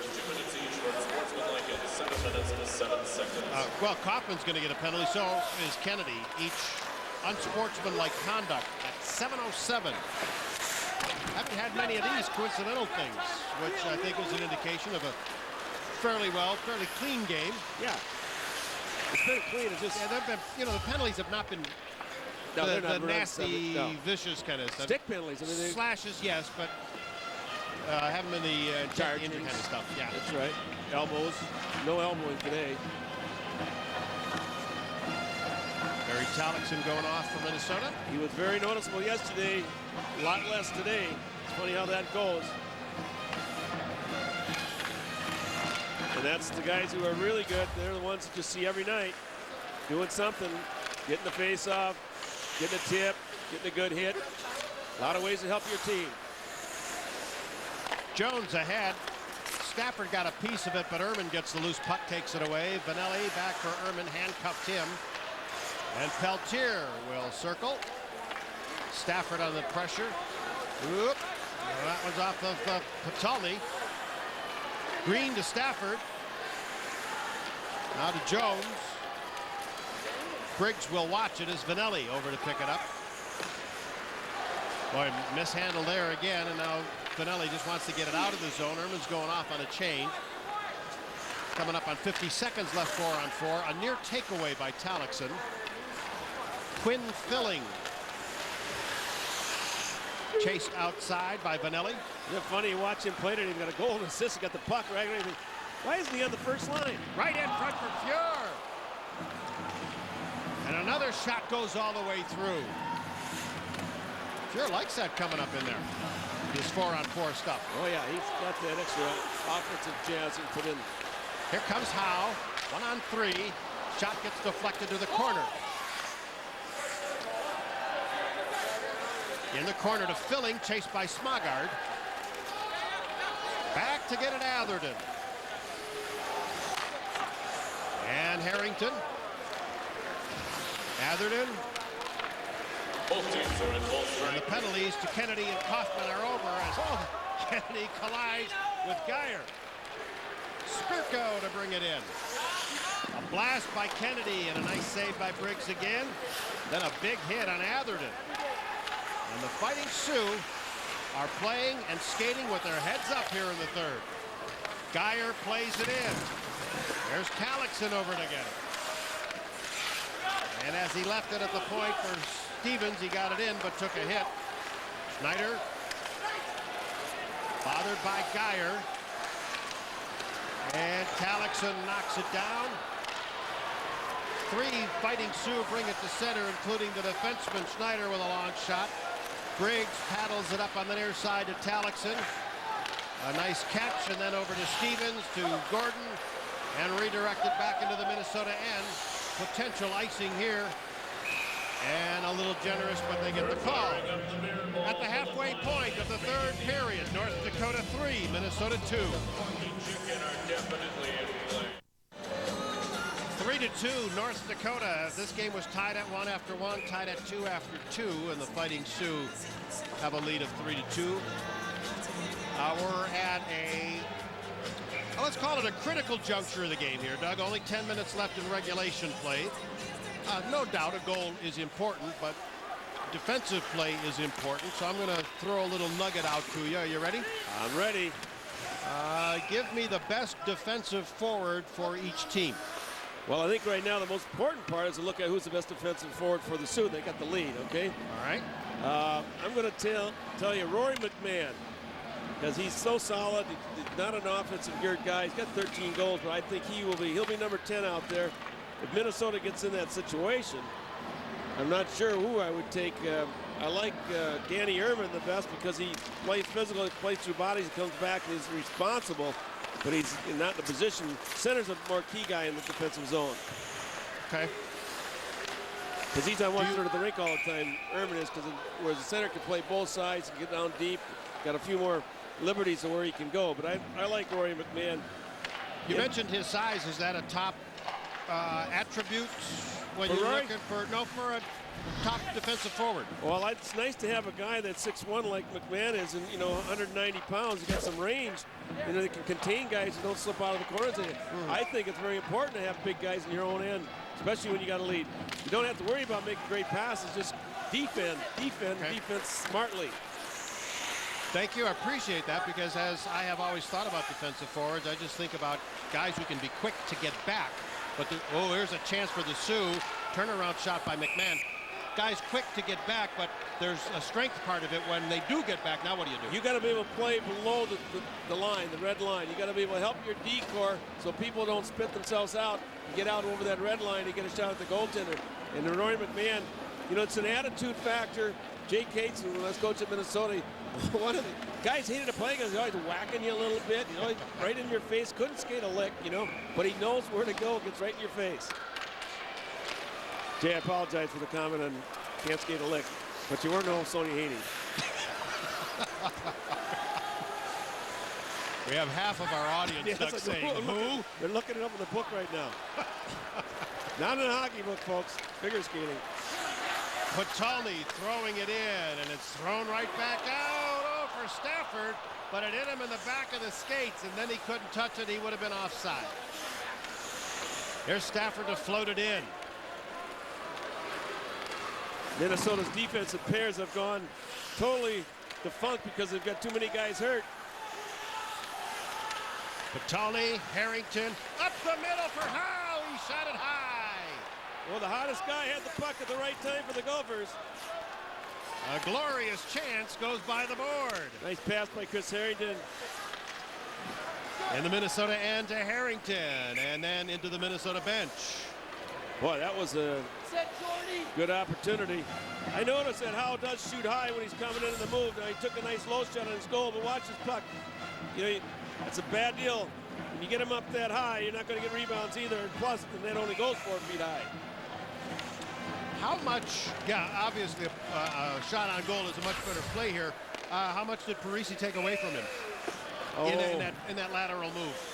I think there's just as much down below as there was on top, so the same shot could have been taken down low. In fact, when he's moving over, you got a better chance to go back to the side he came from because he can't move his feet both ways. Towards the side he's going and then back at the same time. So I like the low shot going away from where you came to cause the goaltender to move his feet 2 different ways. Most guys can't. Fabian and Vanelli behind the net. Now to James Mason in the corner. Fabian and Vanelli again behind the net. Oh, a wraparound try for Kennedy. Here's Eric Fabian shooting. And I think Briggs may have gotten a piece of it. A hit by Vanelli behind the net, and here's Fabian. And yep, Doug, you're absolutely right. Gophers struggling to get out of their own end.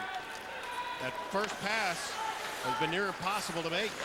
It's when the hitting comes from the Sioux that makes it more difficult, too. They're just taking, there's another body. Schneider just crunched Reinholtz, who is slow in getting up. It's the second time right there that Reinholtz took a thump from Schneider. Atherton trying to lead a rush, and Filling knocks him down and then gets the loose puck. And Stevens with the interception and throws one in on Parisi. But because it's on goal, it's offside, and they rule it intentional. Big hit. Oh, Reinholtz got twisted.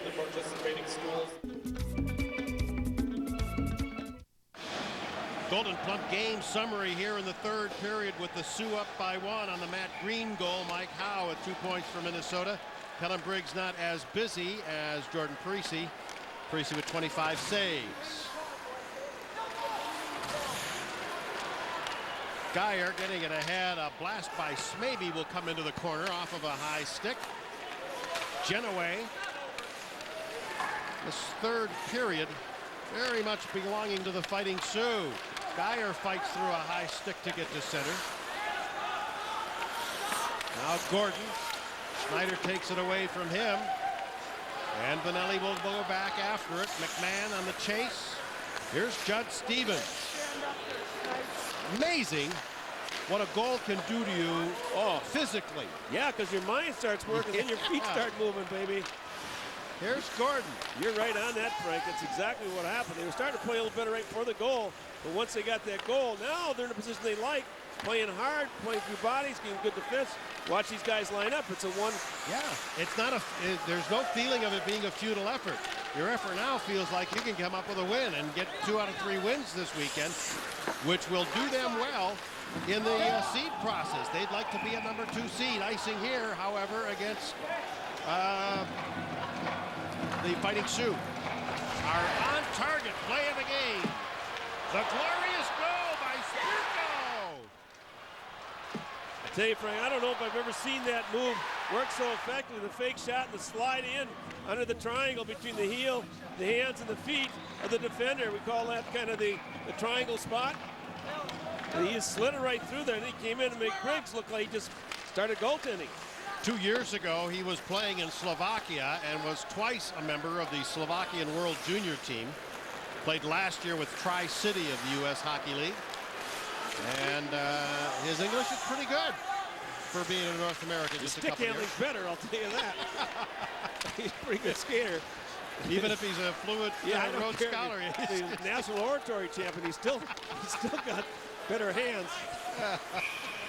Icing here against Minnesota. That's quite an accomplishment being the national oratory champion. Every year they have one. Went to school with a girl that was that. Governor Levander's daughter. I tell. There's the Sioux bench. Goals in this game, first period by Filling and then Ehrman. Howe on a power play gave Minnesota a 2-1 lead. Spirko's shorthanded goal made it 2-2. And Green the go-ahead 3-2. And don't forget, neither one of those goals in the first period, I'd say, let's put it this way, both of those goals in the first period had softness as part of the description. The Filling goal from behind the goal line, and it snuck in on Briggs. Yeah. And then Ehrman was given quite a bit of the net to shoot at by Parisi. 2 specialty team goals in the second period. And now Green with his 3rd career goal. Reinholtz, after taking that hit, seems to be okay. And a loose puck all the way across the rink. Here they come. Spirko. There's a red line move. One guy will go in hard. That's Zajac. Now to center, Geyer. Right side, Chucko.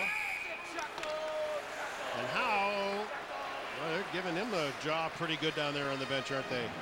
Well, I'll tell you, the Sioux are playing very, very intelligently on their forecheck. They're putting pressure on with one, and they're not sending the second guy unless there's a turnover. Otherwise, he just engages on the wing. It means that you can't break the puck out to the outside. Neutral zone, they're doing the same thing. They're basically in a 1-4. Then release if they go D-to-D, they release that other guy across. But they're really boxing up the rink for the Gophers. Stevens sends it out. Here's Geyer. And a long try by Talixon. The Mike Howe shot, one of the few scoring chances for the Gophers this period.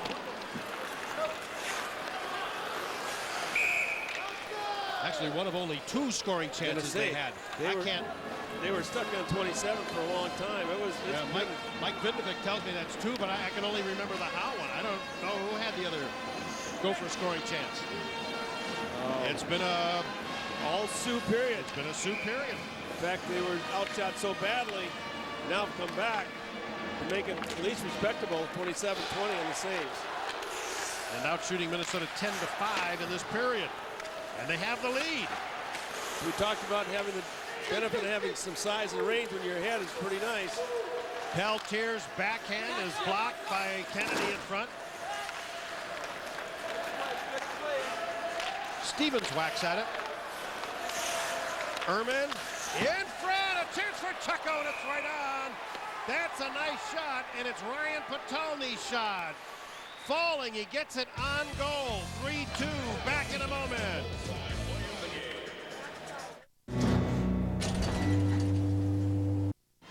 We certainly don't know how this game is going to end. That's a pretty good indication there, and you're looking at the team that's playing the best of the two right now. Kudos to the Sioux and Dave Hackstall for keeping these guys, their heads up, straight, positive, playing very well. They came through some tough times yesterday. Yeah, they with did. the injury to Robbie Bina, and they are acquitting themselves quite well in this third-place game, which, as you well know, Doug, can oftentimes degenerate into some really bad stuff. Yeah, and it has not done that. They've taken their share of penalties in Sioux, but they've all been slashes, almost every one. Serdich got it in.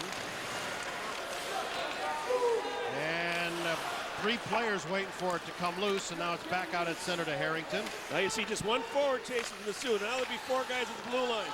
So you're going to have to dump it from a long way. Goalie sets it up. Buer comes in to pick up the puck. Boom, it's out again. Now watch this. One forward will chase. It's just so difficult. You got to make so many passes when you're everybody lining up. Good defense is a marvelous thing. Takes discipline, takes an attitude, takes unselfishness, and you got to get a lead though. Okay. You know, somebody's got to make something happen offensively. Will you be ready to do that again? Like, I'm going to give you the play-by-play mic here. No, serious. Coast us through. And what you see, big picture-wise, rather than the little passes and who's got the puck. Okay. There's a one right there. See, jammed at the winger. Spirko is right over there. All right, now you'll get a dump by Stafford. Doesn't get it all the way in, but there's nobody forcing here. Now the winger will move up. That's Travis Zajac. Still no possession. Zajac has it. He'll try to dump it in. It might make a play here. 2-on-1. Yeah. 2-on-1. Stafford and Spirko. Ooh, a nice coverage on Spirko by Chucko. You got it, Frank. All right. Nice job, Doug. That was fun. Union will not allow you to do any more than that, however. Here's after. You got to know the names better, though. There's Chucko. And maybe fell and a penalty. Well, maybe he didn't fall. There's a slashing penalty. Oh. And you can guarantee it's against the Gofers. Yeah. Talixon. But you know, what you're seeing by the Sioux is the ability to play defense when it's required. Minnesota does a pretty good job of it too, but Minnesota has not done a good job this year. It's been very effective at it coming from behind. But it puts you in a tough position. We're pretty sure that he was the one who slashed maybe down. How do you pull your goaltender now? Talix at 22, yeah. Yep. And that's why Smaby went down. All right, nice call there by the officials. 5th power play now. With a shorthanded try for the Gophers. Under 2 minutes, Ehrman couldn't weave his way through. Griggs, by the way, still in. 2-on-1, 3-on-1 maybe. Right in on goal, that's it! That should ice this one. The power play goal, and the Fighting Sioux with a 4-2 lead late in the 3rd place game. Well, we picked him as one of the stars, Frank, at the top of the show. Nick Fuhr, number 8, came in. It was a 3-on-1. It's kind of a weird way to finish that off. I thought he might drop it for the trailer or catch the winger on the right side going in, but he decides not to. He just keeps coming. Peltier's playing between. Look at this. Look at this. Actually, the goaltender's got a handle it because Peltier took away the pass coming across. There's Porter driving the net, which he's supposed to do. Goaltender's got to handle the shooter. Nice play by Nick Schultz. I'll tell you, we've seen some pretty nice goals by the Sioux here the last couple. First 2 were shaky. It's pretty nice ones here. Green and Fuhr here in this period. They have a shorthanded goal in this game from Spirko in the 2nd period. Now this power play by Fuhr. And as we talked about the game at the top of the show, Doug, talking about 3rd place games, how dicey they can be at times, but it's more so that you watch them for character and personality. At least that's what I do, because there's not a whole lot here to begin. They're not going to split any trophy here today. You see a lot of character coming through on that Fighting Sioux bench. No question about that. No question about that. They took their chances with taking a lot of dumb penalties in the 2nd period. They got out of it okay. Didn't have to pay the big bill. Porter gets the only assist on that goal. And for me, as a person who watches the offensive zone more than the defensive, Porter has been a noticeable player in my eyes. Well, he's a wonderful skater. He's only got 2 goals. I mean, I can't understand it. He's from Thunder Bay. He's a tough kid. but he's had a tough season offensively. He can skate like the wind, but hasn't dropped any putts. How would you like to give him 10 goals this year instead of 2? Oh, I got the wrong guy then. All right. I just want to give him proper credit. He should have it. It's 10-2 rather than 2-10. Who am I thinking of? James Mason's who I'm thinking of. 2 goals and 5 assists, and he's out there quite often. Thought he'd have a few more. Quinn Feeling to kind of get me out of the jam here. 2-8, 2 goals, 8 assists coming in tonight's game. You know, small numbers. But Chris Porter's definitely big, tough kid, 205, 6'2", but he's considered an all-around type player. We talked a little bit about the depletion of the Minnesota lineup due to injury, but don't forget Brady Murray, Mike Perpick, and Robbie Bina all out of the Fighting Sioux lineup. A little banged up. Bina obviously more so than that, but a few players a little banged up on the ice. Here's Serdich, and that shot goes into the corner under a half minute to go. You're seeing North Dakota's best defensive forwards. You got Colby Genoway, you got Rory McMahon, you got Porter. They're in there not because they play in the position they're in right now, but they're in there because of the best defensive forwards. Listen, the Sioux fans howl here as their team will go out victorious in this third-place game. They should be proud of these guys, and I'm sure they are. Stevens playing it ahead. They'll count it down. A 4-2 victory for the Fighting Sioux. Great proud moment for those Sioux. I mean, it's not a trophy, but it's a statement. We're here. We're pretty good.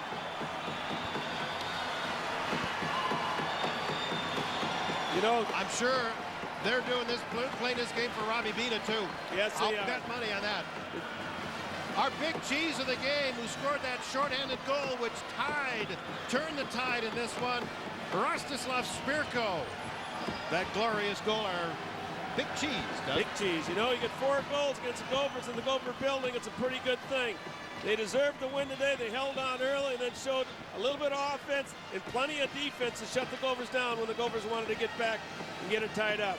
All right, we'll put a wrap on this one. There's a championship game coming up tonight. We'll tell you about that and more after this on FSN.